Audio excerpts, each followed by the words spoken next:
يا خيمة دعوية تزهو بها أبهى وتشرق حولها الأنوار. يا خيمة دعوية تزهو بها أبهى وتشرق حولها الأنوار. يا أيها الشادي ترنم برهة قم حي أبهى فالأفاضل زار. بسم الله الرحمن الرحيم. الحمد لله رب العالمين، وصلى الله وسلم وبارك على سيدنا محمد وعلى آله وصحبه وسلم تسليما كثيرا. وبعد، ضيوفنا الكرام، أسعد الله مساءكم بكل خير، وحياكم الله في ليلة جديدة من ليالي خيمة أبهى السياحية الدعوية، وفي استضافة مميزة مع أشخاص عرفناهم وأحببناهم وإن لم نشاهد شخوصهم، وها هم اليوم ضيوف علينا وعلى قلوبنا وعلى مدينة أبهى.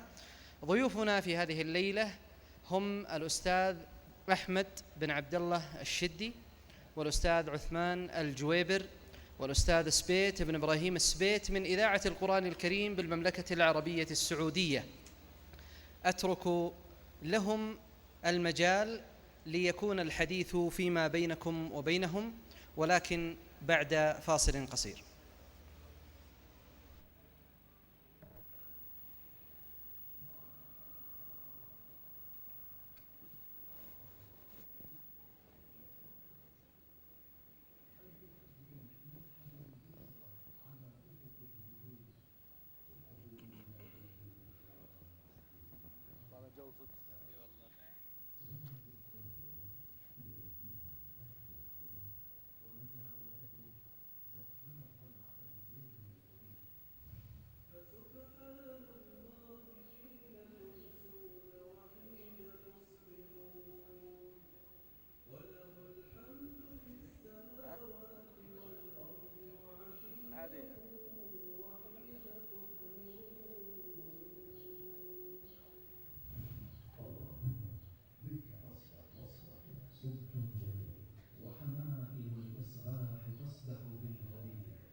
بسم الله الرحمن الرحيم. الحمد لله رب العالمين، والصلاة والسلام على أشرف الأنبياء والمرسلين.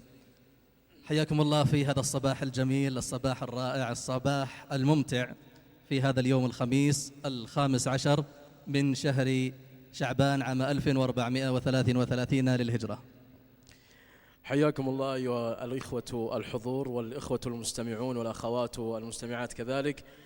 طبعا نحن في الصباح مع أننا في الليل، لكن هذه الخيمة أشرقت بوجوهكم أصبحنا كأننا في الصباح، أو أمسينا كأننا في الصباح. فحياكم الله أيها الإخوة، وهذه تحيات فريق العمل، محدثكم سبيت بن إبراهيم السبيت، وأخي وزميلي عثمان بن عبد الكريم الجويبر، ومحدثكم أحمد بن عبد الله الشدي، وفي الإخراج الإخوة ما أدري والله شو اسم المخرج اليوم، عبد الله المرزوقي. عبد الله المرزوقي. عموما أيها الأحبة، نحن نرحب بكم ونسعد في هذه الساعة الجميلة والرائعة بإذن الله تعالى في الجلوس معكم، في التحاور معكم، في حلقة مفتوحة منكم وإليكم. نستقبل مشاركاتكم على الرقم 057-627-8123. نستقبل مشاركاتكم، طبعا فعلا نستقبل مشاركاتكم، سواء من سؤال، من مشاركة، من فائدة، على الرقم 053-627-8123. وطبعا لابد من الإخوة أن يسجلوا هذا الرقم وأن يبعثوا بمشاركات، برسائل، باستفسارات، بعتاب، باقتراح، بأي شيء، وسوف نقرأه إن شاء الله. الجوال مع أبي معاذ. أبو معاذ طبعا هو أخونا أحمد الشدي، وفق الله الجميع. بداية نحن نعجز حقيقة عن شكر الإخوة القائمين على هذا الملتقى وهذه الجهود العظيمة. نحن اطلعنا فقط اطلاع يسير فقط، رأينا هذه المخيمات وهذه الجهود وهذا التنسيق العظيم وهذه الجهود. نسأل الله سبحانه وتعالى أن يجعل في موازين حسناتهم، وأن يكتب لها ويكتب بها النفع بتوفيقه سبحانه وتعالى. في مشاركات طبعا وصلت؟ ما نستقبل مكالمات، في اتصال وصل؟ الشباب ما شاء الله يدقون يسكرون. فقط الرسائل النصية. طبعا أيضا معنا أخونا الشيخ عبد الكريم الجويبر، وهو من الإخوة الذين يقومون بجهد عظيم عظيم عظيم جدا، ولا يتسع المقام لذكر الجهود التي يقومون بها، لأنهم خلف الكواليس دائما، ومن خلال ما يقومون به تصل إليكم تلك الأصوات. فالشيخ عبد الكريم الشيخ عثمان الجويبر هو من الأعمدة في الإذاعة الذين يقومون بالتسجيل للبرنامج المعروف والبرنامج الشهير برنامج نور على الدرب، مع أصحاب الفضيلة العلماء الشيخ صالح الحيدان والشيخ صالح الفوزان والشيخ عبد الكريم الخضير وغيرهم من المشايخ. فبإذن الله تعالى سوف يكون لنا معه لقاء ومواقف حصرية لأول مرة تذكر بإذن الله يذكرها الشيخ في هذا اللقاء. نرحب بكم من جديد أيها الإخوة، وما زلنا ننتظر رسائلكم ومشاركاتكم. وطبعا والحقيقة البرنامج يعني بك أصبحنا، أنا أتصور والله أعلم أن لما أذيعت قبل قليل الشارة أن كثيرا من الإخوة قبضه قلبه، يحس أنه الآن ذاهب للدوام. وأنا أتذكر واحد من يعني كنا في حج، في بداية أتكلم فقال يا أخي اسكت. قلت ليش؟ قال أخي صوتك يذكرني الدوام وضيقة الصدر والطفش. يعني احنا نأمل إن شاء الله نكون أدخلنا عليكم السرور بهذه الشارة، وإن كانت ما اكتملت، لكن ننتظر رسائلكم ومشاركاتكم. حنا طبعا يعني وصل شيء شيخ؟ والله كلهم يهلون ما شاء الله عليهم، الله يجزاهم. وهذه طبيعة أهل أبها ما شاء الله، الكرم والجود والترحيب، وليس هذا بمستغرب. حتى الأخ اللي كان يتواصل معنا جزاه الله خير في الرسائل، يعني إذا جاب يسأل وينكم فيه، بداية يقول مرحبا ألف، مرحبا مليون، مرحبا مليار، ثم يقول وينكم، وين أخباركم الآن، وين موقعكم، ويختم الرسالة مرحبا مليون، مرحبا ألف. فجزاه الله خير وجزاكم الله خير على تواصلكم. الله يجزاهم خير، وليس هذا بغريب على أهل هذه المناطق، نسأل الله سبحانه وتعالى يجزيهم خير الجزاء. في انتظار طبعا مستمعينا الكرام. أنا جميل أن نبدأ سبيت بنبذة تعريفية بالبرنامج. نعم، طبعا هذا البرنامج ابتدأ عام 1429 تقريبا 30، فرق سنة ما تفرق كثير يعني. ابتدأ بثلاثة أشخاص حقيقة، وهم يعني يعود الفضل بعد الله سبحانه وتعالى لهؤلاء الثلاثة، وتحملوا يعني أعباء كثيرة على عواتقهم في بداية هذا البرنامج إلى أن ثبت على قدميه، ثم انضم بعض الأخوة. هؤلاء الثلاثة أو أربعة حتى لا أبخس، وهم الأخ الفاضل أحمد الشدي والأخ الفاضل عبد الرحمن الشايع. هؤلاء مذيعان، كان لا يقدم برنامج سواهما. وأما المخرجان فكان الأخ ثامر المبدل مخرج البرنامج، والأخ ماجد الدباس. استمر البرنامج قرابة سنة، وهم جزاهم الله خير تحملوا أعباء كثيرة، يعني كان يوميا يقدمون ويوميا يخرجون ويوميا يبحثون عن فواصل ومواضيع، وأنتم يعني تشوفون البرنامج فيه نوع من التعب يعني والمعاناة شوي. فهذا تقريبا بداية البرنامج، ثم انضم معهم بعض الإخوة، وكنت أنا من ضمن القافلة المنضمة. يعني أنا جيت معهم والحمد لله الأمور قد استوت، فقطفتها يعني باردة مبردة ولله الحمد. الحمد لله. طبعا في مواقف خلف الكواليس ربما أيضا نذكرها هنا لأول مرة. أحيانا الحديث أمام الميكروفون وأمام الملايين الذين يستمعون إلينا صعب أنك تذكر كل ما في الخاطر، لكن في مثل هذه الملتقيات، الشباب كانوا في جدة قبل فترة، وأيضا قبلها في الأحساء، وقبلها في ملتقى ربوة الرياض، كان في ملتقيات مثل هذه، فكنا يعني في لقاء أخوي ونذكر بعض المواقف المبكية، أحيانا الطريفة، أحيانا المبشرة بالخير، من خلال ما يأتينا من مواضيع مستجدة من خلال البرنامج. يعني من آخر الأمور بفضل من الله وحده ثم بركات هذه الإذاعة المباركة، أذكر كنت مع أحد المشايخ وكان يتكلم عن مركز لتوعية الجاليات، وكان مستأجر، وكان يأخذ مصاريف باهظة ذلك المبنى المستأجر. فكنت معه في لقاء، كنت زائر له، فاللقاء كان محدد 15 دقيقة. أعطاني المحاور انتهت عند الدقيقة رقم 11، بقي 3 دقائق لابد أسأل أي سؤال. فسألت الشيخ، قلت أمنياتك، ما هي الطموحات التي من خلالها توجه رسالة للمستمعين من خلال هذا البرنامج؟ فقال والله جاءت عفوية وبن قلب، قال: أتمنى فقط أن يتحول هذا المبنى المستأجر إلى مبنى ملك. فانتهت الحلقة وبثت في الإذاعة ومضت الأيام. تفاجأت باتصال من هذا الشيخ بعد أسبوعين فقال: أبشرك، في رجل فاعل خير استمع إلى الحلقة والآن أعطانا وقف خيري يدر علينا بأكثر من 500 ألف ريال سنويا، وهذا المستمع من دولة قطر.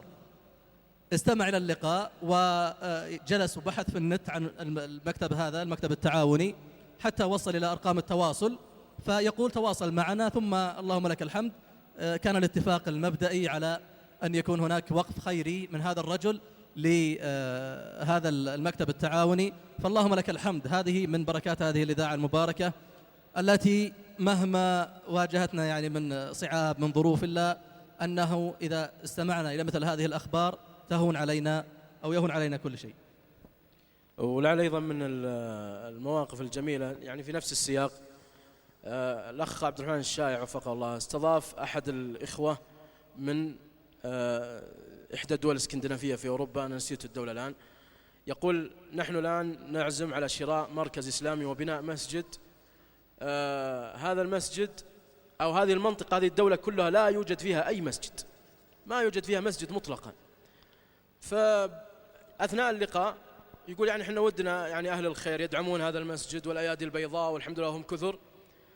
فطبعا كانت الرسائل تجينا مشاركات في الموضوع نفسه، فأصبحت الرسائل كلها نريد رقم حساب، كل الرسائل التي جاءت نريد رقم حساب نريد رقم حساب. فعد انتهى البرنامج وانتهى اللقاء، أظن بعد أسبوع أكلمني عبد الرحمن قال: أبشرك وصلهم قرابة 1,000,000 عن طريق طبعا جهات رسمية.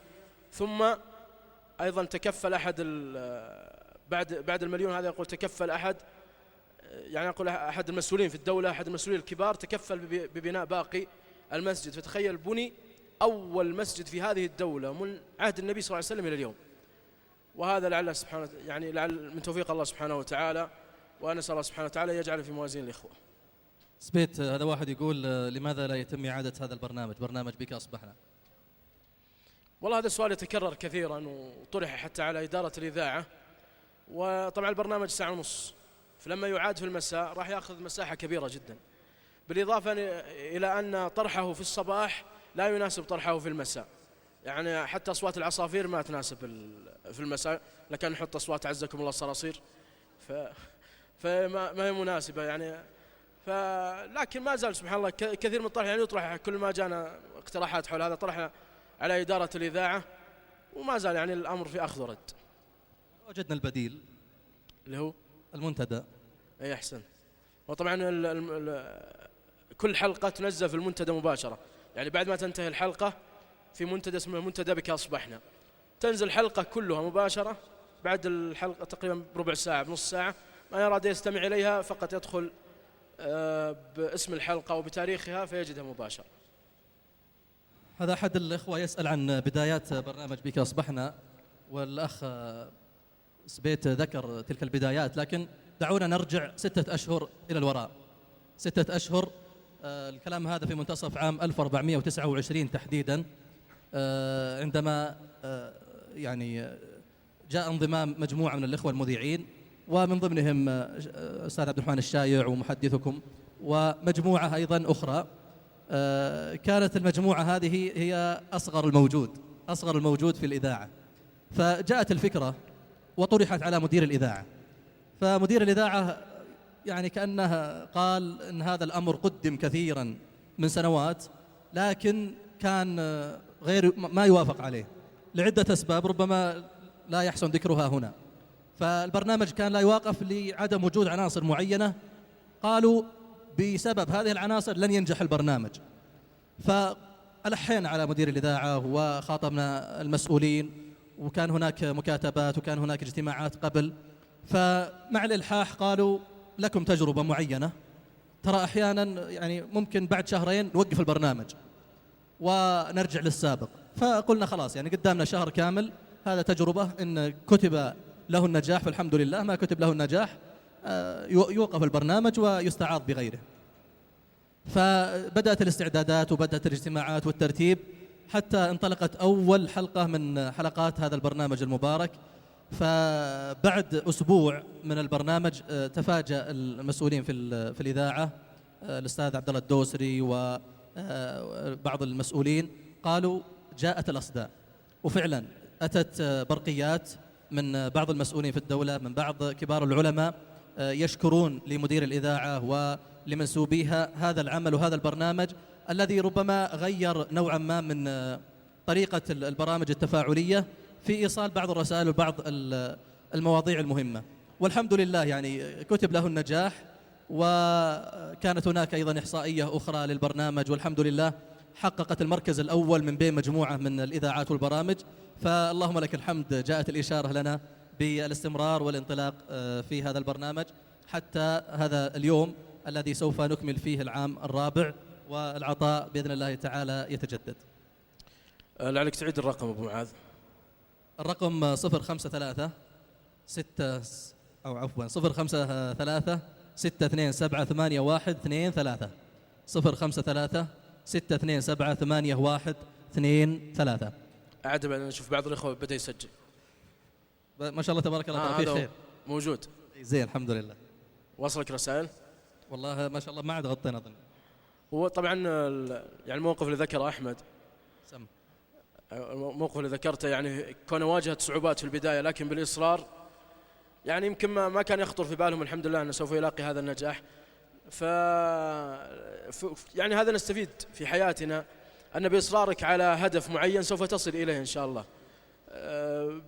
يعني بكل الطرق. وكما يقال يكون الإنسان مثل الماء، إذا لم يتح له هذا الطريق راح من طريق آخر حتى يصل إلى هدفه.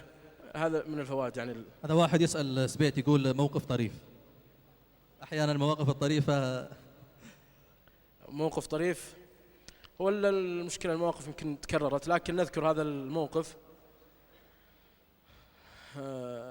كنت أقرأ المشاركة لإحدى الأخوات، فهذه الأخت اسمها عطاء بلا حدود. عطاء بلا حدود، اسم الأخت عطاء بلا حدود. فقلت هذه مشاركة من الأخت عطاء بلا حدود، وكانت ومشاركتها هي كذا وكذا، ذكرت مشاركة متميزة. في الأخير بنختم قلت وبعد نهاية هذه المشاركة أشكر الأخت عطاء بلا خدود. فطبعا كان معي والله أنت كنت معي. أرسلت رسائل عتاب هي. لا هي ما عاد شاركت، أفلحت عقبها. ففعلا جلست فترة ما عاد شاركت الأخت عطاء بلا حدود. فطبعا كان موقف يعني احنا طبعا من رحمة الله ان عندنا زر نضغطه وخلاص ضحك سولف بغيت صايح ما عندك مشكلة، خلاص يعني انقطع عن الهواء. فإذا اضطرنا ضغطنا هذا الزر قلنا للمخرج طلع لنا فاصل. احنا فعلا يعني كان ضحكة والله. كان أنا وأنت ولا عبد الرحمن؟ والله أظن عبد الرحمن يعني. فهذا من المواقف اللي يعني حرجت فيها شوية. طيب دعونا ننتقل للشيخ عثمان بن عبد الكريم الجويبر. والله ما ودي أثني عليه كثيرا، لكن يعذرني الشيخ عثمان لأن سافرت وإياه كثيرا وعملت وإياه، يعني الحديث عموما يطول كثيرا. لكن الشيخ عثمان أيضا هو أستاذ لمدرسة من مدارس الإذاعة وانتقل إلى رحمة الله تعالى. لعل الشيخ عثمان يذكر شيء من بداياته وشيء من المواقف، ثم أبرز العلماء الذين سجل معهم. بسم الله الرحمن الرحيم. أولا أستغفر الله وأتوب إليه مما قال أخي وحبيبي أبو معاذ. الأمر الثاني أشكر القائمين على هذا المخيم جميعا، وأخص بالشكر الدكتور عبد الله الشهراني جزاه الله خيرا على ما يقومون به من جهد وتضحية بأوقاتهم، فجزاهم الله ألف خير. الأمر الثاني أخوكم عثمان بن عبد الكريم الجويبر. طبعا أنا أناظر التفت يمين ويسار وذول يتكلمون، وهذا من اختصاصي إني أكون خلف الكواليس ولا أصير يعني مع الجمهور، لكن هالمرة يعني أجبروني على الخروج أن أكون معهم. في الحقيقة أنا ولله الحمد كنت قبل ما أكون متعاون رسمي من عام 1426 في منتصفه. كنت قبل ولله الحمد مع زميلي فهد بن محمد العثمان رحمه الله رحمة واسعة وأسكنه فسيح جناته، فكان له الدور الأول والسبب في دخولي إلى هذا المجال، مجال الإذاعة. ولله الحمد سجلت مع سماحة الشيخ عبد العزيز بن باز رحمه الله أكثر من حلقة، وكذلك مع الشيخ عبد الله بن غديان رحمه الله، هذا يعني من المتوفين.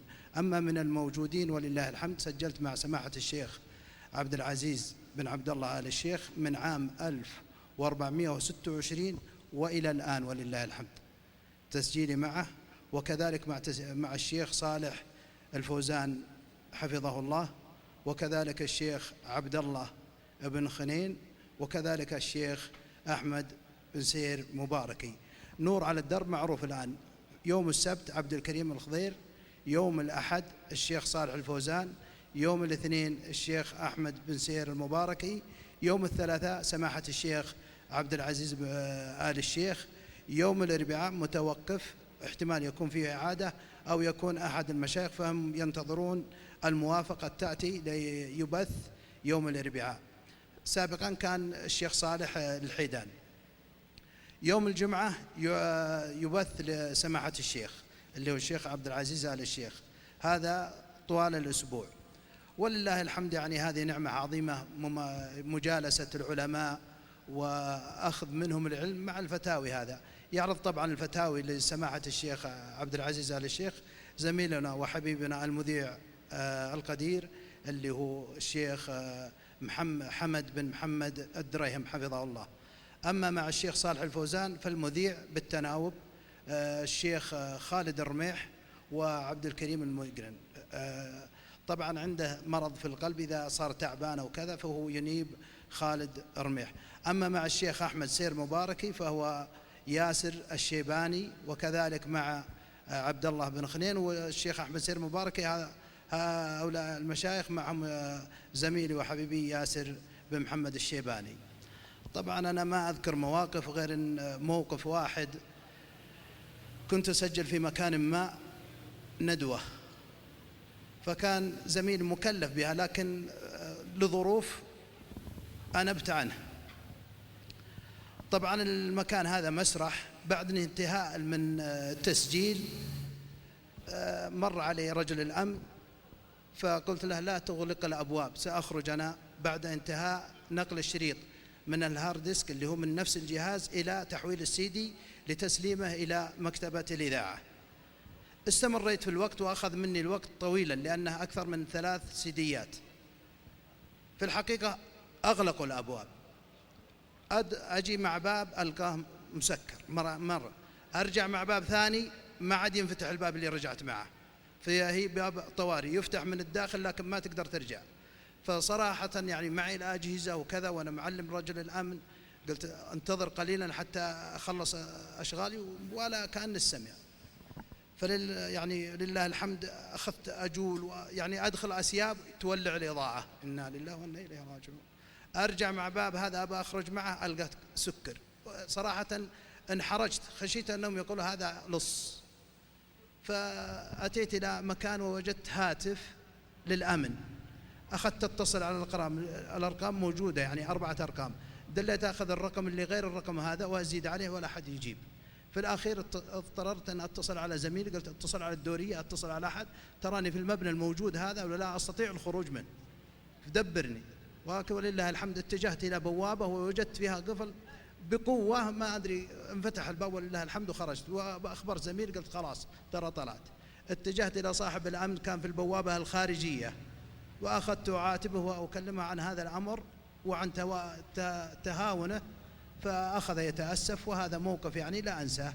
هذا ما أحببت قوله، واعذروني، والأخوان جزاهم الله خير أحرجوني بهذا الموقف والجلوس معهم، ولكني أنا خلف الكواليس كما قلت. وأشكركم فردا فردا، والسلام عليكم ورحمة الله وبركاته. جزاك الله خير أبو عبد الكريم.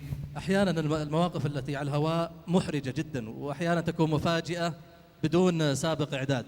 أذكر مرة كان المخرج أحد ثامر المبدل، فأعطيته رقم الضيف رقم ضيف بيشارك معنا عن موضوع العسل، فوائد العسل، وهو ما شاء الله صاحب مناحل وصاحب عسل. فالمخرج الله يهديه أخطف الرقم، عكس رقمين واتصل على شخص آخر. قبل ما يطلع على الهواء هو كلمني في الهيدفون، قال خويك ترى صوته ما أدري شو صوته، يعني واضح أنه غير طبيعي والله. قلت لا هو كذا، هو بس ما شاء الله من مدينة معينة، بس يمكن هذه طبيعتهم في الحديث. فطلعه على الهواء، السلام عليكم ورحمة الله. فقال عليكم السلام ورحمة الله، حيا الله الأستاذ فلان الفلاني من كذا، وهو خبير في المناحل، وسوف يقوم بحديثنا حول موضوع كذا، ومقدمة جميلة لمدة دقيقة.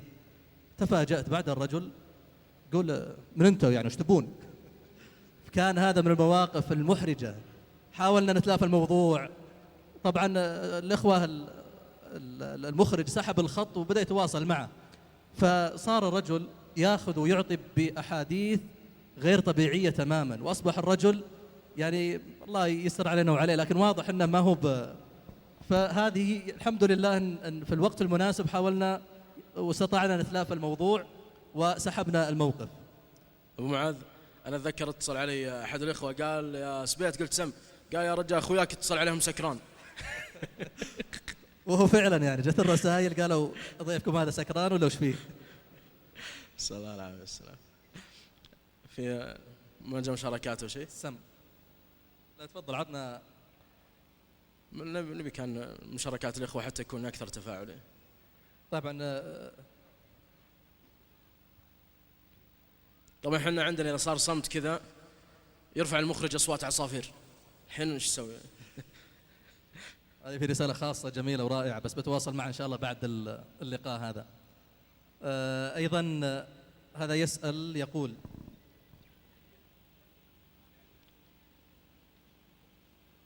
هو يطلب طلب عندما يستمع إلى البرنامج، يقول المؤثرات الصوتية تكون أحيانا زايدة، وتناقشنا في هذا كثيرا. حتى في مؤثر صوتي هو عبارة عن صحف كأن صفحات جريدة، كثير منهم يرسل يقول يا أخي لين جيتوا تقلبون الصفحات شوي شوي لين صوته يطلع في الإذاعة. طبعا ما يدري أنه مؤثر صوتي.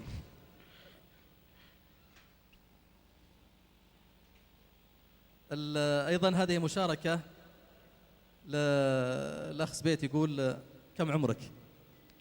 كم عمري أنا؟ أنا أتجاوز طبعا بعض الرسائل أتجاوزها، وأحيانا تكون أرميها عليك فتحملنا يا سبيت. تجاوزها هذه بعد. عمري تحت 40 وفوق 20 وعليك حساب. لا عمري 34 سنة. أيضا من المواقف اللي أحيانا تكون طريفة في بعض المشاركات، ما شاء الله أصحابها متواصلون معنا من 4 سنوات، من 4 سنوات وهم ما شاء الله ما أذكر يوم من الأيام تغيبوا عن البرنامج، والله اجتمعنا كثيرا من أجل تكريمهم. يعني يمكن عندنا أخوات وعندنا مستمعين، أبو عبد الرحمن من القواعية مثلا، الأخت رقية مكاوي، دغشر عياشي من جازان، باخت بن ذاكر الجدعاني، أسماء كثيرة أصبحت كأنها من فريق البرنامج، وما شاء الله تبارك الله فعلا يعني نود أن يكرموا. لكن يعني اقتبسنا مشاركة جميلة، وأذكر أحد الإخوة يعني كتب حولها مقال. هذا أحد المستمعين كنا نتكلم عن مواقف الاختبارات. أحيانا الاختبارات يكون في مواقف محرجة ومواقف طريفة، فيقول أن فيه طالب كان شاعر وبليغ في مادة البلاغة، وكان يكتب الشعر، لكن ما أعطاه الله سبحانه وتعالى في الأسئلة السؤال المباشر عندما يكون في اختبار. أصلا كلمة اختبار يخاف منها. فيقول عندما أتت أسئلة البلاغة، يقول رأيت الأسئلة، قرأت السؤال الأول الثاني، عرف ما معنى، يقول ما استطعت أجاوب، فقلبت الورقة وكتبت هذه الأبيات. الأستاذ هذا السوداني اسمه بشير، فيقول أبشير قل لي ما العمل، واليأس قد غلب الأمل، قيل امتحان بلاغة فحسبته قد حان الأجل، وفزعت من صوت المراقب إن تنحنح أو سعل، وأخذ يجول بيننا ويصول صولات البطل. أبشير مهلا يا أخي، ما كل مسألة تحل، فمن البلاغة نافع ومن البلاغة ما قتل. فإذا أتتك إجابتي فيها السؤال بدون حل، دعها وصحح غيرها، والصفر ضعه على عجل. فيقول عندما أتت النتيجة وإذا بالرجل ما أخذ الدرجة كاملة، وقال الأستاذ بشير: هذه والله البلاغة التي نريدها في طلابنا. وكانت فعلا يعني لها أصداء جميلة ورائعة. استمع لها أحد الأساتذة المربين وبعث برسالة مطولة حول هذا الموضوع، وقال فعلا هذه هي مخرجات التعليم التي نريدها. لا نريد فقط ناس يحفظون ثم يفرغون ما حفظوا، نريد مثل هذه الكلمات الجميلة والرائعة. لعل هو لا شك يعني سبحان الله زاد البرنامج رسائلكم، رسائل المستمعين. فبعض الإخوة سبحان الله يأتي برسائل تتعجب من أين أتى بها، يعني فوائد قيمة جدا. ولعل أذكر من أبرز هذه الرسائل اللي كان لها تأثير على المستمعين وعلينا نحن يعني المقدمين. رسالة ينسبها صاحبها لابن قدامة رحمه الله. يقول: قال ابن قدامة، ودي شوي يعني نحاول نعيش جو هالكلام الرسالة هذه. يقول: قال ابن قدامة: توكل على الله أو اعتمد على الله، اعتمد على الله اعتماد الغريق، اعتمد على الله اعتماد الغريق الذي لا يعلم له سبب نجاة إلا الله. فإذا حققت هذا في قلبك فكنت متوكلا حق التوكل. ففعلا يعني نحن الآن يعني تشوف الغريق مثلا في لجة البحر ومتمسك مثلا في لوح أو في خشبة أو نحو ذلك، كيف يعني سيكون اعتماده على الله سبحانه وتعالى؟ سيكون قلبه كله متعلق بالله، لن يتعلق بأي شيء، لأن خلاص أصلا ما في شيء حوله، ما تحت يا بحر سيغرقه أو قرش سيقتله أو نحو ذلك. لكن هذا الاعتماد نريد أن يكون دائم في حياتنا، نعتمد على الله اعتماد الغريق. يعني ربما بعض الناس تجده مثلا في خط السفر مثلا تجده خائف، يعني بحكم حوادث السير التي تكون للناس ونسمع بها، نسأل الله أن يحفظ المسافرين ويحفظ المسلمين جميعا، تجده في خوف ومتوكل ويدعو ومستعين بالله ويدعو دعاء السفر. فإذا وصل للديرة حس أنه خلاص في مأمن، وربك الذي في السفر هو ربك الذي في الديرة، هو ربك الذي وأنت على فراشك. فهذا من أجمل الرسائل يعني التي وصلتنا، نسأل الله سبحانه وتعالى يجزي مرسلها خير الجزاء. هذا أيضا أحد المستمعين يقول: برنامجكم ناجح، وأنا على مقعد السيارة أحيانا لما أسمعكم والله أضحك وأبكي عند سماع المشاركات، والفضل لله ثم لكم، والفضل لله وحده سبحانه وتعالى. وإذا كان في أحد عنده مشاركة صوتية، لأن في فقرة عندنا مشاركات صوتية فنسعد بها، من أراد أن يشارك مشاركة صوتية. هل ممكن نسأل سؤال أبو معاذ معليش؟ في أحد يتذكر رسالة سمعها في البرنامج كان لها تأثير أو يذكرها ما زالت عالقة في ذهنه؟ ودي إذا كان في أحد يعني يشرفنا ويفيدنا بهذه الرسالة.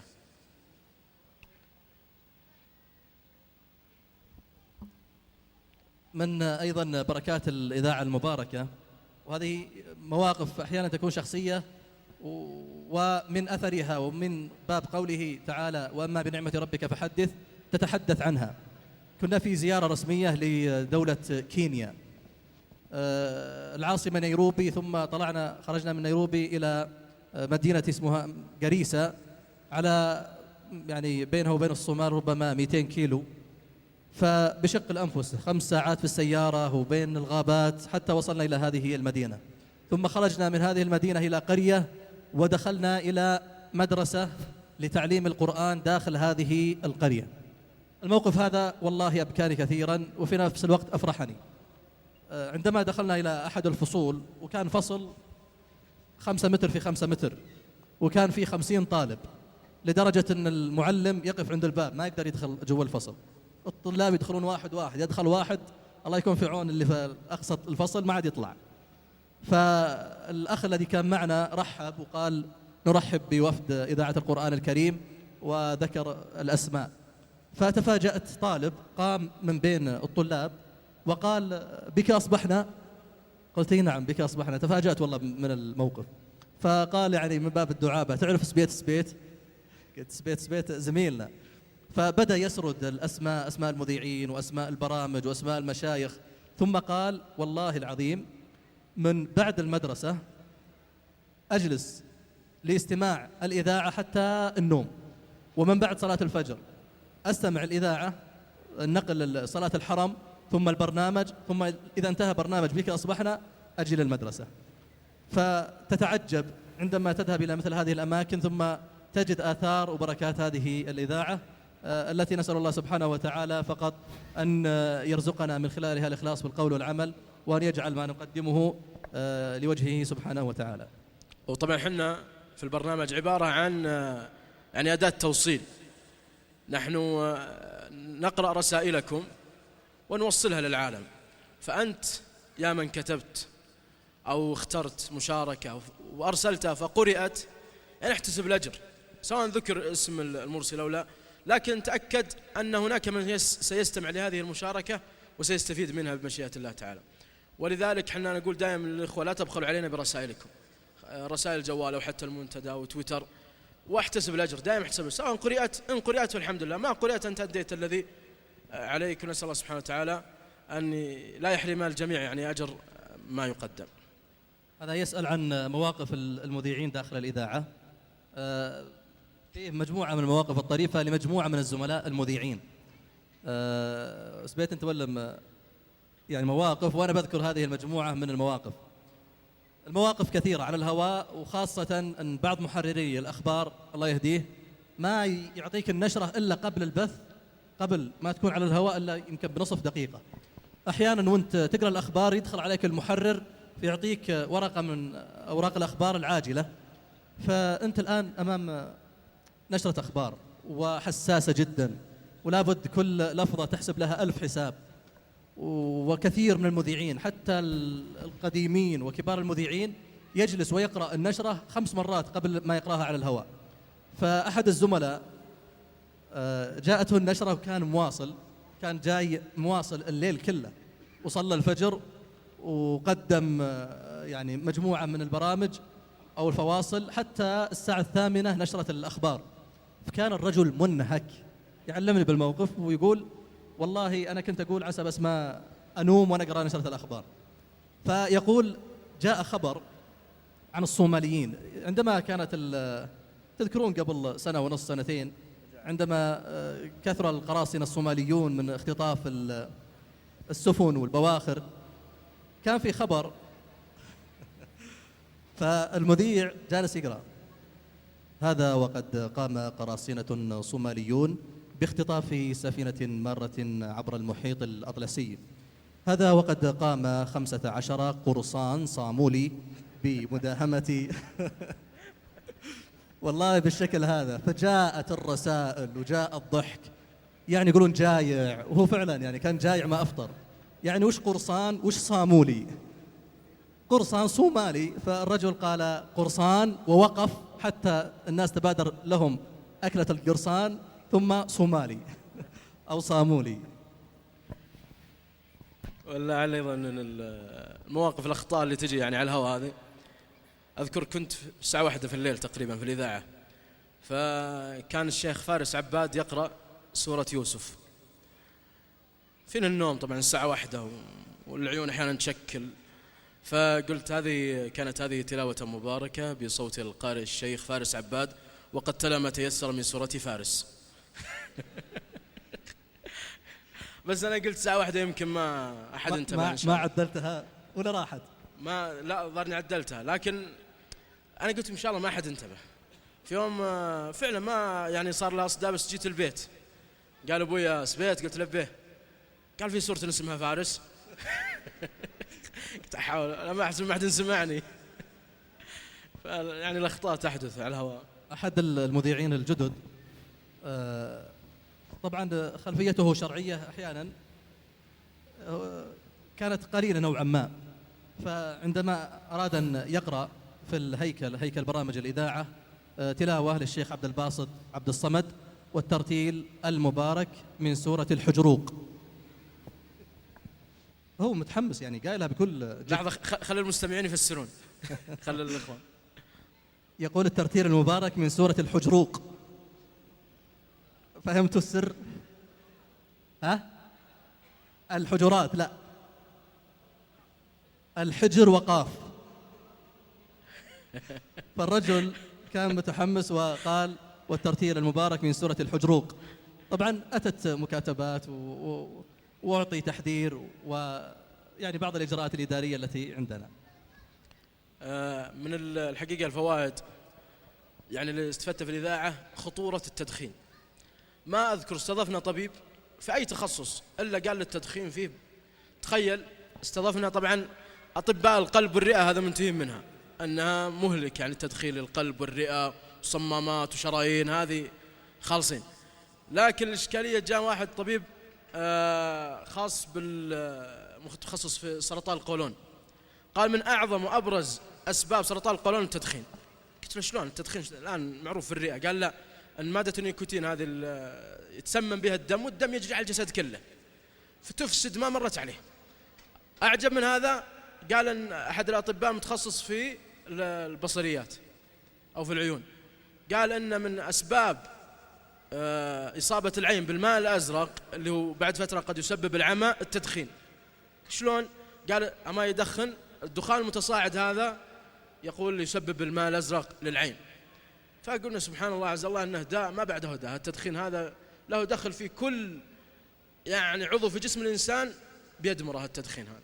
وفيه طبعا من الأشياء اللي يدمرها التدخين شيء يعني مثل ما يقولون 18 بلس فوق يعني شيء لا يذكر إلا في مجالس الأعمار الموجودين من 18 وفوق. مفهوم أظن. سم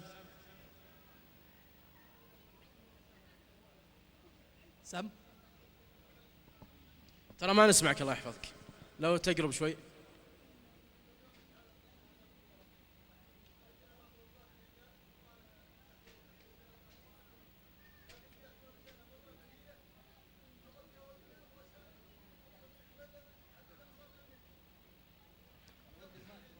لا لحظة يا الله يطول عمرك، يمتعك بالصحة والعافية. احنا والله ما سمعنا الحقيقة. بنعطيك المايك.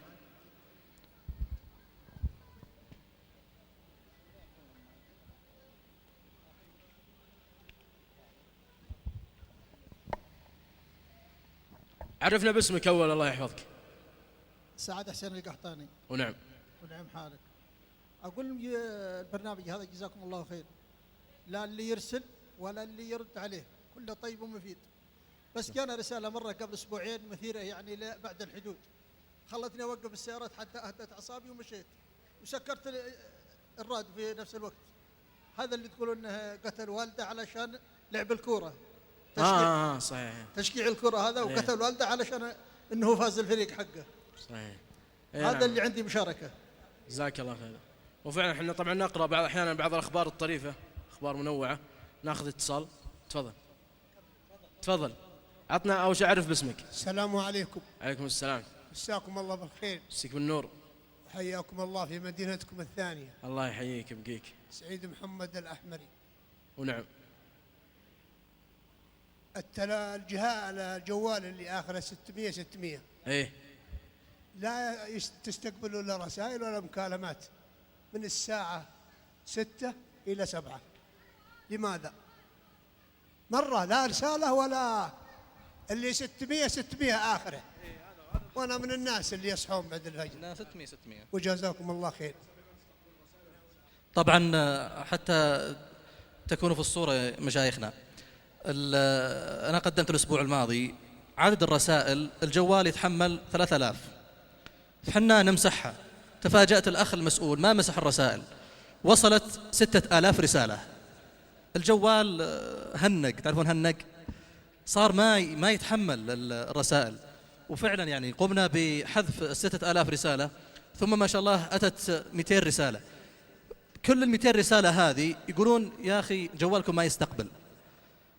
وفعلا يعني وهذا والله عتب يعني نعترف به وتقصير، لكن الرسائل كثيرة والكم كثير، ونحاول أن نحيط بمجمل الرسائل التي ترد.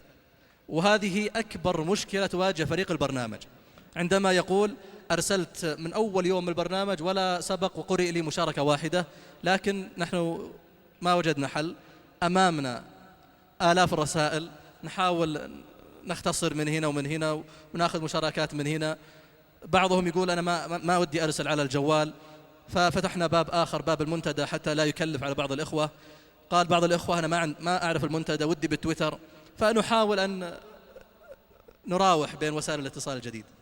لكن هذه نصيحة لكل من أراد أن يرسل، وهذه طبعا نصيحة كما يقال سبيشال يعني خاصة، حصرية، يعني حصرية. إيه، من أراد أن يرسل وتقرأ رسالة يحاول يرسل بدري، يعني يرسل مثلا الساعة 3 في الليل، إذا قمت توضيت صليت لك ركعتين ارسل رسالة، أو 4.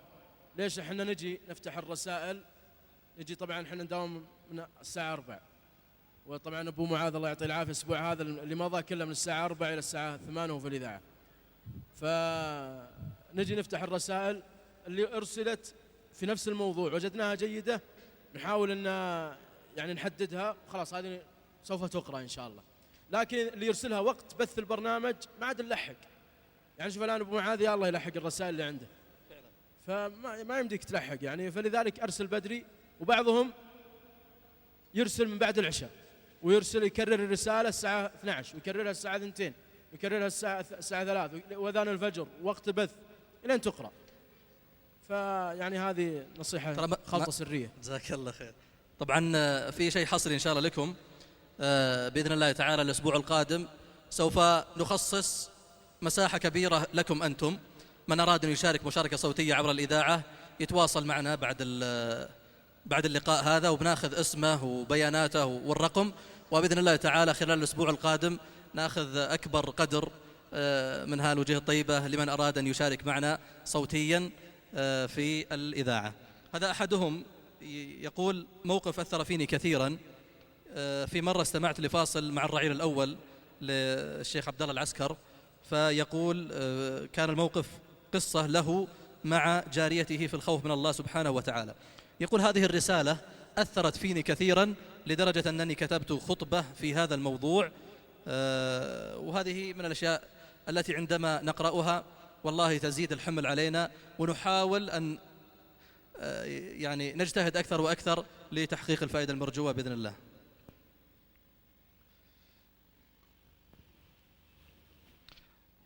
هذا يسأل يقول سبب ترك الشايع عبد الرحمن الشايع البرنامج. هو ما ترك البرنامج، هو موجود إن شاء الله يوم السبت القادم، الأسبوعين القادمة موجود، وهو مرتبط بسفر خارجي فما تيسر له الحضور والمشاركة معنا. هذا أيضا يقول ودي لو تمددون وقت البرنامج، لأنني عندما أتأخر عن المدرسة أستمتع بسماع البرنامج، أيضا عندما أغيب أو أطرد من المدرسة أستمتع. ثم يقول يطرد، يقول كذا، هو يقول عندما أغيب أو أطرد من المدرسة أستمتع بالبرنامج. الله يوفق، هذا يطرد عشان البرنامج، جزاه الله خير. طبعا البرنامج هو أقصى حد له الساعة 8:15. أول ما بدأ البرنامج بدأ بنصف ساعة، عندما قلنا لكم سابقا أن كان فيه شك أن البرنامج ما ينجح، كذا قال بعض المسؤولين، فقالوا لكم نصف ساعة. الحمد لله بعد ما أثبت البرنامج وجوده الآن وصل إلى 1.5 ساعة تقريبا، وفيه مداولات أنه يزيد البرنامج بحيث تضمن فترة برنامج تضمن تلاوات، تضمن أحاديث من أقوال الرسول، تضمن مقاطع وكلمات، فيكون برنامج عبارة عن فترة إذاعية. وحتى الآن لم تقر هذه الفكرة لكنها موجودة. السبيت أحدهم يسأل يقول إذا كان من مواقف مؤثرة، أحيانا يكون هناك بعض المواقف المؤثرة، ولعلي أبدأ بموقف عندما تحدثنا عن المعاقين، خصصنا حلقة للمعاقين وقلنا أن يوجد أناس معاقين يبحثون عن زوجات لكن للأسف ما وجدوا أحد يرضى بهم. استضفنا المسؤول وتحدث عن هذا الموضوع وذكر هذه النقطة. بعد صلاة الظهر اتصل بي يقول والله يا أستاذ أحمد، هذه من المواقف التي الحقيقة أثرت فيني شخصيا وفي الزملاء الذين كانوا موجودين. يقول لم تنقطع الاتصالات من فتيات يرغبن في الزواج. فمثل هذا الموضوع أثر فينا كثيرا، ويقولون يعني حتى الساعة 12 الظهر كثير من الفتيات ما عندهن أي مشكلة في الزواج. وفعلا يعني هذه يعني بعد ما جاءت هذه القضية حاولنا أن نثيرها إعلاميا ونوجد حلول للعنوسة الموجودة في البيوت، فتم التواصل مع الدكتور عادل عبد الجبار لأن عنده برنامج متخصص في هذا المجال، برنامج بيوت مطمئنة، ويعني حاولنا أن نطلب منه أن يكثف هذا الموضوع وهذه القضية لإيجاد حل لها. أيضا من المواقف المؤثرة كنا نتكلم عن حلقة عن التدخين، واستضفنا أحد الإخوة الدعاة كان مدخن تائب، لكنه تاب بعد ما أجري له تقريبا والله نسيت الآن، لكن يمكن 7 عمليات و8 عمليات، ومن ضمنها استئصال الحنجرة نسأل الله العافية والسلامة. كان يتحدث بجهاز، طبعا ما يستطيع الكلام من فمه، ما يطلع صوت لما في حبال صوتية، فيضع الجهاز في الرقبة، وأظنه حتى يحضر بعض الملتقيات والمخيمات، كان يتحدث بالجهاز ويضعه في رقبته، يعني تتضح شيء من كلماته، كان له أثر يعني في المستمعين، حتى أن أنا سمعت لكن أنا نسيت الآن من أخبرني أن بعض المدخنين صلى الله سبحانه وتعالى يهديهم ترك وتاب عن واقع عن التدخين بعد سماعه لهذه الحلقة. كان فعلا طريقة كلامه وحينما يتحدث عن واقعه الذي عاشه من خلال من عملية إلى عملية بسبب يعني شيء لا يستاهل، شيء يعني تافه جدا، أنه يذهب ويشتري ويستمتع بهذه السيجارة ثم تكون عاقبتها هذه المآسي الكبيرة جدا المتتابعة في سنوات طويلة. فكان هذا من يعني المواقف والحلقات المؤثرة. هذا يسأل يقول تقييمكم لنشاطات المخيم ليست مجاملة، لكن أصداء البرنامج عندنا في الرياض اللهم لك الحمد، وكان لنا استضافة بالمشرف العام الشيخ عبد الله الشهراني، استضفناه الأسبوع الماضي، وأيضا بإذن الله تعالى سوف يكون هناك تغطية خاصة يوم السبت القادم الصباح بإذن الله تعالى، لأنه في المساء بيكون الحفل الختامي ولا لا يا أبو؟ فبإذن الله سوف يكون هناك تغطية إعلامية للملتقى وبرامجه المتميزة. هذا يقول من المشاركات ما هي المشاركات التي تترددون من عرضها والسبب في ذلك؟ أي مشاركة يكون فيها شخصنة مباشرة لا نلتفت إليها. المقصود بالشخصنة يكون في تحديد اسم معين، مدينة معينة، قبيلة معينة، منطقة معينة، فمباشرة لا نتردد في استبعادها. آخرها بالأمس جاءتني المشاركة جميلة ورائعة، لكن للأسف المرسل ذكر اسم المنطقة، فيقول أن المستشفى الموجود في مدينة كذا يقول وضع في المدخل آية قرآنية مكتوب فيها كل نفس ذائقة الموت. وفعلا يعني ذكروا اسم المستشفى موجود، يقولون كيف يعني كل نفس ذائقة الموت في مدخل المستشفى؟ يقول المستشفى هذا للأسف الشديد الحالات الخاطئة من الأطباء تجاوزت نسبة كبيرة وماتوا بقضاء الله وقدره، ثم أخطاء طبية وجدوا شهادات مزورة. فأحيانا نحن في البرنامج يصعب علينا ذكر اسم المدينة دون التحقق، أحيانا ما ندري عن المصدر وصحته، فنذكر رسالة عامة بدون تحديد اسم المدينة والمعينة. لكن أحيانا، واعذروني هذه بقولها لكم لأني أمون عليكم وفي مكان خاص، قرأنا خبر انتشر في الصحف قبل شهر أن في واحد كان بيصرف من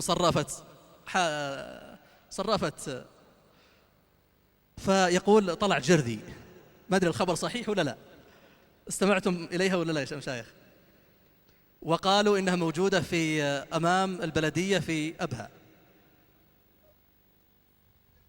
سم بأسمع الشيخ يقول كان موجود أو كان قريب منها وانتشر فعلا. يعني أنا بحثت في الإنترنت وجدت أن الخبر تم تداوله في أكثر مواقع الإنترنت وأكثر المواقع الإخبارية وصحيفة سبق وغيرها تناولوا هذا الخبر. فأحيانا مواقف طريفة جدا نمررها مرور الكرام ونذكر يعني بعض يعني ممكن مستحيل يطلع مع اللي يطلع معه النقود، لكن يمكن طلع مع اللي يودع معه، حق اللي يدع هذا مسيع شوي. ممكن. طبعا هو في أيضا من الأشياء احنا نحرص نطرحها في البرنامج، يعني حول نفس السياق أيضا، نحاول نطرح المواضيع العامة اللي تهم كل المستمعين في كل بلد. يعني مثلا أحيانا يطرحوا علينا واحد مثلا السؤال يقول نحن متخرجين من كلية كذا عام كذا، ما بعد وظفنا الناشد خادم الحرمين أو الناشد وزير التربية والتعليم أو ناشد كذا. هذه عادة يعني ما نحرص عليها، لأن البرنامج ما هو سياقه هذا، لها برامج خاصة يمكن برامج معروفة. يعني احنا نحاول نطرح برامج عامة، لأن الأخ عبد الرحمن الشايع يقول كلما سافرت خارج المملكة أصبح عندي قناعة أن المستمعين خارج المملكة أكثر منهم داخل المملكة. فيقول صعب أن نطرح قضية خاصة في منطقة خاصة والمستمعون يعني ملايين من خارج المملكة كلها. فلذلك احنا يعني نطرح المواضيع العامة، القيم العامة التي تهم كل مسلم. هذا يقول وش قصة مدلقم؟ سبيت متميز بكلمات غريبة، لكن الله راحمه فعلا، ربي رحمة. أنا حتى أقولها له اليوم، قلت ربي راحمك رحمة ما أدري أنت ما شاء الله تبارك الله، يا أنك عبقري وعالم في اللغة، يا أنك توفيق الله. فدائما يذكر كلمات غريبة، وثم يكون خلاف بين المذيعين، أحدهم يسأل يعني يقول مثل سبيت قال مرة مدلقم، قال فلان مدلقم، في المذيع اللي معه ما مررها، قال وش معنى مدلقم يا سبيت؟ قال مدلقم، بدأ يشرحها. فيقول المذيع يقول يعني أنت أحيانا سبيت تذكر كلمات عامية، فنتفاجأ بعشرات الرسائل يقولون هذه موجودة في القاموس المحيط وموجودة في ويذكر المعاجم، وتصير فعلا كلمة فصيحة. عطنا القصة يا سبيت، وش قصتك مع الكلمات الغريبة ذي؟ هو طبعا سالفة مدلقم، يعني جاءتنا رسالة أو أحد الضيوف تكلم، أو أظن قرأنا خبر أن السمنة في الأطفال يعني ظاهرة غير صحية. فقلت أنا يعني لابد أول شيء أن نقنع الأمهات أن فعلا أن السمنة ظاهرة غير صحية، لأن دائم كل الأمهات تحب تشوف ولدها مدلقم. قال ليش معنى مدلقم؟ قلت يعني مربرب. وش معنى مربرب؟ قال فسر الماء بعد الجهد بالماء. قلت أنا متأكد، أنا حقيقة ما طلعت، لكن متأكد أن كثيرا من الكلمات العامية الموجودة المتدارجة إن لم يكن أصلها غربي فأصلها عربي، يعني منين تجي في الغالب يعني. ففعلا جاءت رسائل بيّنت يعني مراجع أن كلمة مدلقم معناته، حتى ذكروا مثل قال ما كل جوز مدلقم أو ما كل جوز مدلقمة حتى تكون فصحى. فهذا من ضمن الكلمات. ما مرت يعقوب كلمات أخرى سبيت عفوا كلمات غير مدلقم؟ أذكر ما شاء الله حتى اليوم تناقشنا في بعض الكلمات. أي نعم، قلت أنا مرة يا إخوة اللي يكرر مشاركته سأضطر أطمر مشاركته. أطمر إيش معناها؟ أطمر تجاوزها يعني. إيه، قال يعقوب لحظة إيش معنى أطمر؟ قلت أطمر يعني أنجزها. قال طيب يعني إيش معنى؟ قلت يعني أتجاوزها عادية يعني. فأيضا جاءت رسائل تقول الطمر يعني بئر طمرت يعني دفنت، معناتها المشاركة التي سوف تتكرر سوف ندفنها لن نقرأها، فأصبحت كلمة فصيحة. هذا من ضمن الكلمات. سبيت ذكر قبل شوي كلمة مربرب، أنا ودي واحد يرجع لها في القاموس، متأكد أنها في القاموس المحيط. أيضا أحدهم يتكلم عن فقرة في ظلال السيرة، وهي فقرة فعلا يعني ابتدأنا بها ورأينا لها انتشار وقبول اللهم لك الحمد، لدرجة أن بعضهم يقول لو لم يأتي من هذا البرنامج إلا هذه الفقرة لكفى. لذلك نحن نضعها في أول البرنامج وفي آخر البرنامج لسببين. السبب الأول اللي ما يستمع إليها في أول الحلقة يستمع إليها في الأخير، واللي ما يستمع إليها في الأخير يستمع إليها في أول الحلقة. السبب الثاني أنهم يقولون المستمعون نريد أن نؤكد القصة، يعني نبغى نسمعها مرتين، وإن أمكن نريد أن نحصل عليها سيدي لكي نستمع إليها ثالثة ورابعة. فبعد هذا الانتشار والقبول الواسع لهذه الفقرة اللهم لك الحمد أصرينا على استمراريتها. وأخبرني أحد المشايخ الفضلاء أن معد الفقرة الشيخ محمد الصوياني يقول إن زملائي يقولون لي والله من يوم طلعت هذه الفقرة، فقرة في ظلال السيرة، ما عاد صرنا نشوفك. وفعلا الشيخ محمد الصوياني يبذل فيها ما يقارب ال5 ساعات في إعداد فقرة مدتها 4 إلى 5 دقائق، وهذا في نظري هو سبب انتشارها بعد الإخلاص لله سبحانه وتعالى، الإعداد القوي لهذه المادة.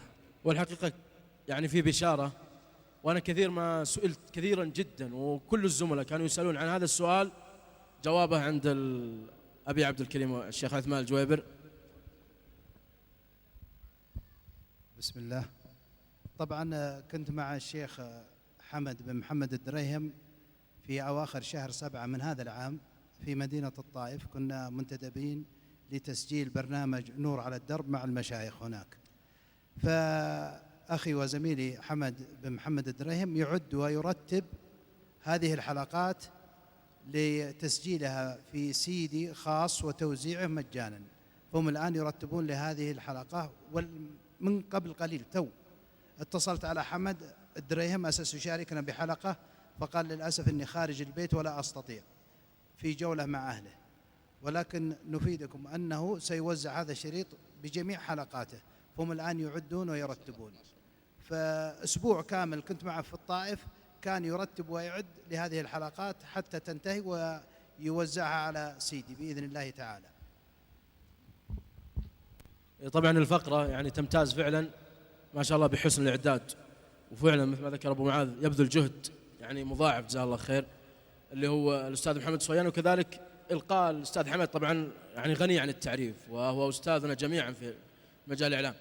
أنا أذكر أحد الإخوة اتصل علي من جدة، كان يوم 4 انتهت حلقة في ظلال السيرة على يعني تعليقه كلمة تنتظر اللي بعدها بشوق، وما عاد في حلقة إلا السبت خلاص. فاتصل علي أحد الإخوة من جدة قال يا أبو إبراهيم، قلت سم. قال أبوي إيش الوقفة هذه؟ قلت إيش فيك؟ قال يعني حتعلقونا من دحين للسبت. قلت والله عاد شو نسوي، هذا أميز ما فيها أنها تعلق المستمعين. قال والله الحين يعني فعلا راح ننتظرها بفارق الشوق إلى يوم السبت حتى نستمع تكملة هذه القصة، وهذا من جمال إعداد الأستاذ محمد الصوياني وفقه الله. أيضا من المشاركات التي وردت، هو يقترح أن يكون هناك أكثر من رقم للتواصل مع البرنامج.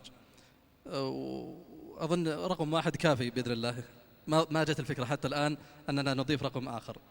أيضا من المشاركات، هذا يقول من أحلى البشائر التي سمعتها عندما تم توفير قيمة المسجد في أحد الدول، هي إيسلندا، الدولة إيسلندا، وأشار إليها سبيت قبل قليل. هذا يقول أضحكني كثيرا عندما ذكر سبيت مثل، وعندما سئل ذكر نفس المثل فضحك الشدي كثيرا. يقول ممكن تذكر المثل؟ أنا نسيت والله، طبعا من كثرة المواقف ننسى، لكن أذكر أن فيه مثل جزاه الله خير اجتهد سبيت ولا له علاقة بالموضوع فقلت سبيت أشرح المثل، يعني أبغى أجيبه بأسلوب آخر، ففسر الماء بعد الجهد بالماء. تذكر المثل سبيت ولا تذكر القصة؟ هذا أيضا يقول سمعت في بك أصبحنا برنامج عن المعاقين، فسمعت قصص عن المعاقين، فأطلب منكم إعادة قصة المعاقة التي تزوجت بواحد إلى آخر المشاركة. فعلا يعني فيه مواقف أحيانا والله نتحرج، يعني احنا بين نارين وأنتم شاركونا يا جماعة. عندما يلح المستمعون ببرنامج أو موضوع في البرنامج زين، والفريق الآخر يقول ما يناسب الطرح في هذه الساعة، في ساعة الصباح، هذول يقولون طيب البرنامج الآن يستمع له الملايين، الناس رايحين للدوامات، المسؤولين، هذول يقولون من الصعب أول ما نبدأ البرنامج أو يومنا بمثل هذه القصص ومثل هذه المواقف والأخبار. فحنا والله بين يعني مثل ما يقولون بين نارين، إما أننا نطرح الموضوع إما أننا نؤجل الموضوع. فإذا في أحد عنده اقتراح، عنده مشاركة، أحيانا ترى صعب نذكر مثل هذه المواقف أو هذه الأسئلة في الملأ في الإذاعة، لكن في الملتقيات الخاصة والله نشاور: وش رأيك يا فلان، وش رأيكم يا جماعة، هل هذا الصح أم هل هذا هو الصح؟ حتى في الأخير البرنامج هو منكم ولكم. فما أدري إذا في أحد عنده يتحفنا بالإجابة حول ذلك. أذكر على ذكر أحد المعاقين، استضفنا مجموعة أو خصصنا حلقة عن الأكفاء. أكفاء صحيحة؟ لأن فيه أكفاء وفيه أكفاء. الأكفاء هم الذين لا يبصرون، فذكرنا نماذج يعني كان لها أثر على المستمعين وتواصل، حتى أن أحد النماذج لا زال عالق في الذاكرة منذ أكثر من 3 سنوات. سبحان الله، الله أخذ منه نعمة البصر لكن أعطاه نعم كثيرة، منها أنني سألته 10 أسئلة في البرنامج على الهواء مباشرة، آيات في كتاب الله، أقول في أي سورة وكم رقم الآية، فيقول هذه في سورة المائدة آية رقم 99. مباشرة أسأل السؤال الآخر، قال الله كذا في أي سورة وكم رقم الآية، ف10 مرات وكانت الإجابة والله صحيحة، وهو كفيف يسكن في مدينة المصطفى صلى الله عليه وسلم.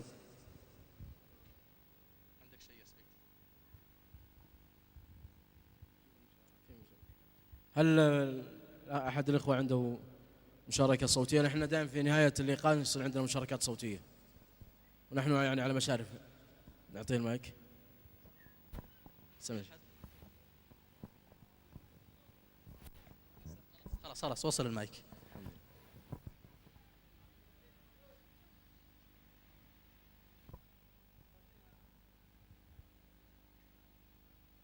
السلام عليكم.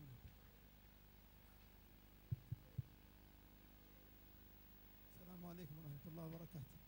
ما نسمع شيء، الله يحفظك. عليكم السلام. ما يشتغل. بسم الله بسم الله.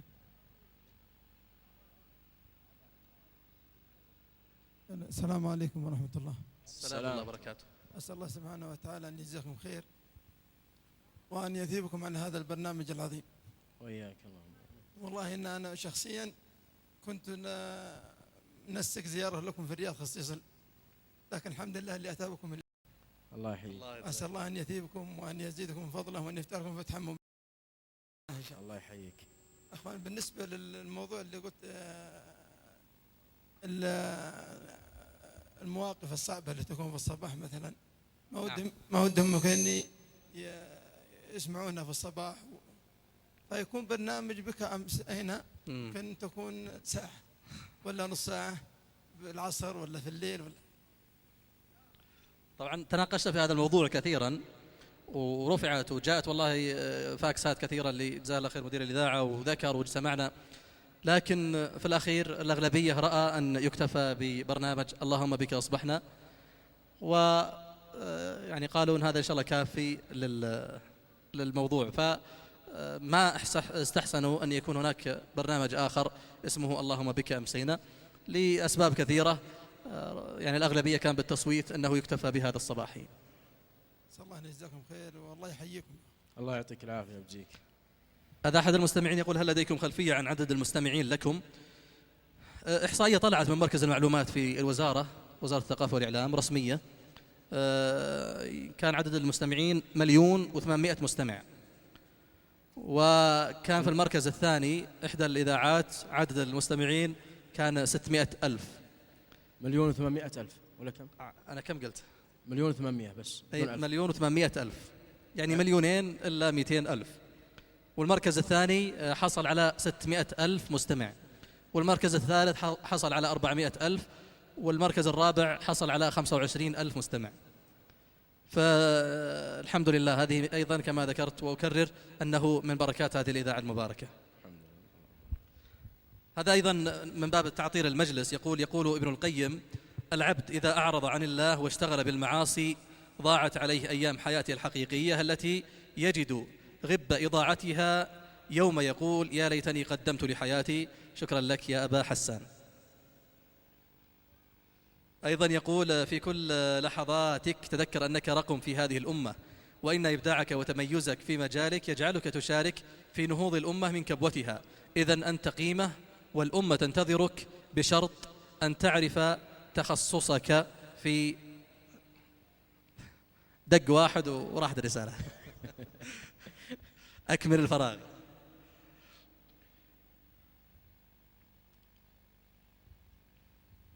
يقول بشرط أن تعرف تخصصك الذي تبدع فيه. جميل. يعني أيضا من العلم الفوائد كذلك، يعني سبحان الله لو لاحظنا حال الإنسان، وهذه من الأشياء اللي استفدناها من رسائل المستمعين، حال الإنسان يتقلب يعني بين نعمة من الله ومعصية. كل واحد منا يعني ينعم بنعم لا يحصيها إلا الله سبحانه وتعالى، ومستحيل يعني الله سبحانه وتعالى فعلا قال وإن تعدوا نعمة الله لا تحصوها. أنا أتحدى أي إنسان أنه يحصي نعم الله عليه. ليش؟ لأنك الآن مثلا تقول أنا النعم اللي عندي السمع والبصر والعقل والحركة والمشي، سوف تجد واحد مثلك في نفس قواك لكن يفقد مصبع واحد، هذا بالنسبة له أنت في نعمة. ومن كان مشغول وأنت فاضي أنت بالنسبة له في نعمة عفوا. هذه من الأخطاء اللي على الهواء. وهكذا دواليك. فلذلك ومع ذلك سبحان الله يعني حنا بطبيعة البشر نقابل هذه النعم لازم بأخطاء ومعاصي، فنعم الله نازلة ومعاصينا يعني نقترفها دائما في الليل والنهار. ولذلك دائما نتمعن في سيد الاستغفار، وهذا أيضا من الرسائل اللي استفدتها من رسائل المستمعين. سيد الاستغفار معروف وهو سيد الاستغفار، يعني يغفر الله سبحانه وتعالى به الذنوب. ومن قال في الصباح مات من يومه دخل الجنة، ومن قال في المساء مات من يومه مات من ليلة دخل الجنة. إيش هو؟ اللهم أنت ربي لا إله إلا أنت، في توحيد. خلقتني وأنا عبدك، تسليم لله. وأنا على عهدك ووعدك ما استطعت، أعوذ بك من شر ما صنعت. هنا يأتي الآن سوف يأتي المعنى الذي أريد. وأبوء لك بنعمك علي وأبوء بذنبي فاغفر لي فإنه لا يغفر الذنوب إلا أنت. كل ما خلدت إلى الراحة والنوم تذكر هذه النعمة الذي أنت فيها، وتذكر معاصيك في اليوم، فتوب واستغفر واحمد الله، فتكون ممن إذا أذنب استغفر وممن إذا أعطي شكر. وهنا تتحقق سعادة العبد. هذه مجمل فوائد من فوائد البرنامج. أحيانا تمر مواقف، وهذا موقف من أحد المستمعين يقول الذي أثر في كثيرا قصة المريضة، وأنا أتذكرها جيدا لكن ما أدري من اللي كان يقدمها من كان موجود، لكن يقول الذي أثر في كثيرا قصة المريضة التي أتت بخدامة من دولة إندونيسيا مرضعة، وقد كانت تدخل الحمام كثيرا، فسألتها المريضة فأجابت أن السبب في ذلك أنها تضع حليبها أكرمكم الله، يعني أقصد الموقف بعامته في الحمام أكرمكم الله، فتصدقت عليها وسفرتها وأعطتها كامل حقوقها. وهذه ما أدري كنت موجود سبيت في أثناء هذه القصة. أنا سمعتها من أحد الدعاء لكن ما أظن ما فكرت. نعم هذه ذكرناها على الهواء، وكانت فعلا مؤثرة جدا، وجاء تفاعل من المستمعين الكرام لمواقف مرت بهم فيها شفقة، فيها إحسان، فيها يعني تواد وتراحم وتعاطف، كالجسد الواحد إذا اشتكى منه عضو تداعى له سائر الجسد بالحمى والسهر. أحيانا مثل هذه المواقف والقصص تجلس معنا والله يتداولها الناس لمدة أسبوع، أسبوعين، شهر، أحيانا يمر سنة، ويحدثك أحد الإخوة في سوق أم في شارع فيذكر لك ذلك الموقف قبل سنة وهو قد أثر فيه كثيرا. فالحمد لله على نعمه التي لا تعد ولا تحصى. الحقيقة أن الجلوس معكم لا يمل، وهذه مجموعة من المواقف التي ذكرناها وأحببنا أن نشارككم بها، وأظن أن الوقت انتهى، وإذا كان من كلمة أخيرة سبيت نختم بها هذا اللقاء. والله أنا يعني كما ابتدأت شكري أو ابتدأنا هذه الحلقة إن صح التعبير حلقة بك أمسينا، شكرنا ابتدأناه يعني بشكرنا للإخوة القائمين، فإننا نختم ونشكر الله سبحانه وتعالى أن يسر هذه النعم العظيمة التي نعيش فيها، نعمة الأمن والأمان والرخاء والاستقرار، لله الحمد، نعم لا يحصيها إلا الله. ثم أيضا نشكر الإخوة القائمين على هذا المخيم، والله أنه يعني شيء مذهل حينما تأتي وتقدم تشوف المخيمات الكبار، خيمة للفعاليات وخيمة للشباب وخيمة للنساء، وأنت يعني تعال بأسرتك وسوف تجد ما يسرك. يعني لا يسعنا إلا أن ندعو لهم دعاء من أعماق قلوبنا بأن يعني ينفع الله بما قدموا، وأن يجزيهم خير ما يجزي صاحب معروف عن معروفه، وهم نحسبهم والله حسيبهم ما قدموا هذا إلا يعني رجاء ما عند الله والدار الآخرة. وأشكركم أنتم أيضا أيها الإخوة الحضور على تفاعلكم، على مشاركاتكم، وعلى يعني حتى مشاركاتكم، تفاعلاتكم بنظراتكم، بابتساماتكم، بضحكاتكم. أشكركم شكرا جزيلا من الأعماق، ويعني بالنسبة لي استودعكم الله. الله يجزاك خير. إذن نحن نشكركم. والله بين يدي رسائل كثيرة ونتمنى أن نلبي الطلبات، لكن أظن أن الوقت انتهى ولا يسعنا إلا أن نتقدم بالشكر الجزيل إليكم على تواصلكم وحضوركم وتفاعلكم معنا. ومن عنده يعني طلب أم نصيحة للبرنامج من أجل الارتقاء به فنحن نسعد بذلك كثيرا. تفضل يا شيخ. المايك في مايك ولا نعطيه المايك اللي عندنا؟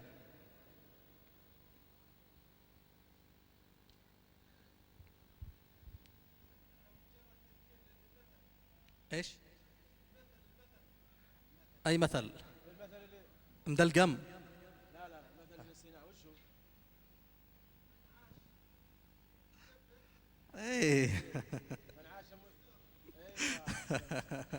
من عاش مدبر مات مستورا. بارك الله فيك.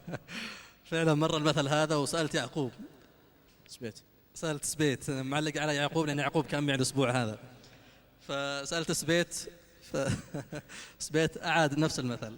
هو قال تتوقع ايش معنى المثل من عاش مدبرا مات مستور؟ لا هو قال من عاش مدبر مات مستور، ايش معناه؟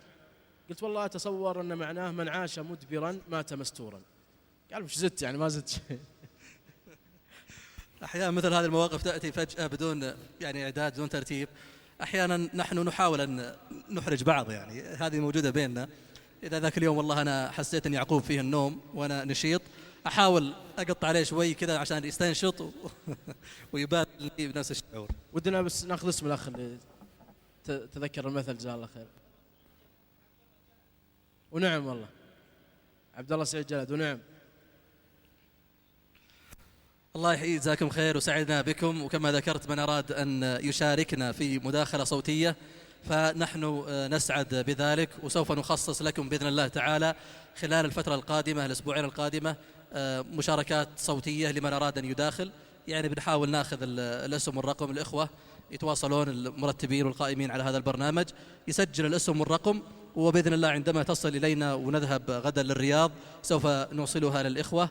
ويكون هناك مشاركات مفتوحة منوعة عبارة عن دقيقة يتحدث فيها عن نعمة معينة، تذكير للناس، وبإذن الله سوف يلحظ الأثر الكبير بعد هذه المشاركة، لأنه أنا متأكد سيأتيه أصداء لمشاركته. حتى أن الأخت رقية مكاوي جاء في فترة وما ذكرنا مشاركاتها، فجاءت مشاركات من المستمعات يعني يعتبون، يقولون حنا دائما ندون مشاركات الأخت رقية، فكانوا يعتبون علينا. فرقية تألمت عندما سمعت هذا الخبر، وتقول إنها بكت كثيرا من هذا الموقف، وهي طبعا معلمة متقاعدة لكنها من المستمعات لهذا البرنامج، وغيرهم ربما لا يتسع المقام والمجال لذكرهم، لكن نسأل الله سبحانه وتعالى لنا ولهم التوفيق والسداد. شكرا لكم.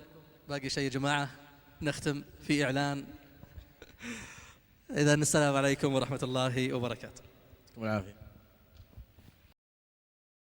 يا خيمة دعوية تزهو بها أبهى وتشرق حولها الأنوار. يا خيمة دعوية تزهو بها أبهى وتشرق حولها الأنوار.